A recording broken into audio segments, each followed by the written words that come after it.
নমস্কার বন্ধুরা, আজকের ভিডিওতে আমরা হিন্দু পুরাণের অত্যন্ত মহিমান্বিত একটি কাহিনী নিয়ে আলোচনা করব। এটি হলো ভগবান বিষ্ণুর হাতে সেই অজেয় সুদর্শন চক্র আসার পেছনের অলৌকিক কাহিনী। আমরা সবাই জানি যে সুদর্শন চক্র হলো ভগবান বিষ্ণুর প্রধান অস্ত্র, যা দিয়ে তিনি অধর্মকে বিনাশ করেন। কিন্তু এই চক্রটি তিনি কোথা থেকে পেলেন? এর উত্তর লুকিয়ে আছে পরমেশ্বর শিব এবং ভগবান বিষ্ণুর এক অনন্য ভক্তি ও ত্যাগের গল্পের মধ্যে। পৌরাণিক যুগে একবার অসুরদের অত্যাচারে স্বর্গ, মর্ত এবং পাতাল চরম সংকটময় অবস্থায় পড়েছিল। তখন অসুররা এতটাই শক্তিশালী হয়ে উঠেছিল যে দেবতারা তাদের সঙ্গে যুদ্ধে বারবার পরাজিত হচ্ছিলেন। পরিস্থিতি এমন এক পর্যায়ে পৌঁছালো যে ইন্দ্রসহ সমস্ত দেবতারা ভয় পেয়ে ভগবান বিষ্ণুর শরণাপন্ন হলেন। সবকিছু শুনে ভগবান বিষ্ণু দেবতাদেরকে অভয় দিলেন এবং তাদেরকে রক্ষা করার প্রতিশ্রুতিও দিলেন। কিন্তু তিনি জানতেন সেই সময়কার শক্তিশালী অসুরদের বিনাশ করতে এমন এক দৈব অস্ত্রের প্রয়োজন যেটা আগে কখনো সৃষ্টি হয়নি। সেই অমোঘ অস্ত্রের সন্ধানে এবং মহাদেবের আশীর্বাদ লাভের আশায় ভগবান বিষ্ণু তখন কৈলাসে যাওয়ার সিদ্ধান্ত নিলেন। ভগবান বিষ্ণু স্থির করলেন যে তিনি দেবাদিদেব মহাদেবকে 1000 প্রস্ফুটিত নীল পদ্ম দিয়ে পূজা করবেন, কারণ মহাদেব ভক্তি ও নিষ্ঠায় তুষ্ট হলে যে কোনো অসম্ভবকে সম্ভব করতে পারেন। অবশেষে বিষ্ণু কৈলাসে গিয়ে মহাদেবের গভীর ধ্যানে নিমগ্ন হলেন এবং একে একে শিবের সহস্র নামের স্তব করতে করতে প্রতিটি নামের সাথে একটি করে নীলপদ্ম শিবলিঙ্গে অর্পণ করতে শুরু করলেন।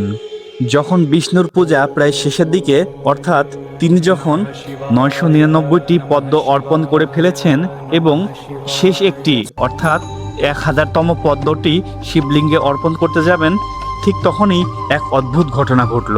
মহাদেব চাইলেন তার পরম ভক্ত বিষ্ণুর ভক্তির গভীরতা পরীক্ষা করতে। তিনি অদৃশ্য থেকে মায়ের মাধ্যমে একটি পদ্ম সরিয়ে নিলেন। বিষ্ণু যখন শেষ পদ্মটি নেওয়ার জন্য হাত বাড়ালেন, দেখলেন পাত্রটি খালি, সেখানে আর কোনো পদ্ম নেই, অর্থাৎ একটি পদ্ম কম পড়েছে। বিষ্ণু জানতেন ভগবান শিবের এই পূজা অসমাপ্ত রাখা সম্ভব নয়। আবার পূজার আসন ছেড়ে উঠে পদ্ম সংগ্রহ করতে যাওয়াও পূজার নিয়মের পরিপন্থী। তখন তিনি চরম এক সমস্যায় পড়ে গেলেন। এদিকে একটি ফুল না দিলেও পূজা অসম্পূর্ণ থাকবে এবং পূজা রেখে পদ্ম খুঁজতে যেতেও তিনি পারবেন না, তাহলে মহাদেব তুষ্ট হবেন না। তারপর তিনি এই সমস্যা থেকে মুক্তির জন্য চোখ বন্ধ করে চিন্তা করতে থাকলেন। হঠাৎ তার মনে পড়ল যে তার ভক্তরা তাকে পদ্মলোচন বলে ডাকেন, অর্থাৎ তার চোখ দুটি নীল পদ্মের মতোই সুন্দর। ভক্তিতে গদগদ হয়ে বিষ্ণু কোনো দ্বিধা না করে একটি তীর দিয়ে নিজের একটি চোখ উপরে শিবের চরণে অর্পণ করার সিদ্ধান্ত নিলেন। যেই কথা সেই কাজ, ভগবান বিষ্ণু তৎক্ষণাৎ একটি তীরের সাহায্যে তার একটি চোখ তুলে শিবলিঙ্গে অর্পণ করার জন্য প্রস্তুত হলেন এবং তার চোখে তীরটি প্রবেশ করাতে উদ্যত হলেন। তখনই শিব স্বয়ং প্রকট হলেন। বিষ্ণুর এই অসাধারণ ভক্তি ও ত্যাগ দেখে মহাদেব খুবই সন্তুষ্ট হলেন। তিনি বিষ্ণুর হাত ধরে ফেললেন এবং বললেন, হে জগৎপালক শ্রীহরি, আপনার ভক্তির পরীক্ষা সম্পূর্ণ হয়েছে। আপনার এই ত্যাগ ত্রিলোকে অমর হয়ে থাকবে। মহাদেব তৎক্ষণাৎ বিষ্ণুর চোখের দৃষ্টি ফিরিয়ে দিলেন এবং তাকে একটি বর চাইতে বললেন। বিষ্ণু তখন নম্রভাবে মহাদেবকে সবকিছু খুলে বললেন। অসুরদের বিনাশ এবং মহাবিশ্বের শান্তি প্রতিষ্ঠার জন্য মহাদেবের কাছে একটি খুবই শক্তিশালী অস্ত্রের প্রার্থনা করলেন। বিষ্ণুর প্রার্থনায় সাড়া দিয়ে মহাদেব নিজের তেজ থেকে এক প্রচণ্ড দীপ্তিময় চক্র সৃষ্টি করলেন। এই চক্রটি ছিল সূর্যের মতো উজ্জ্বল এবং আগুনের মতো উত্তপ্ত।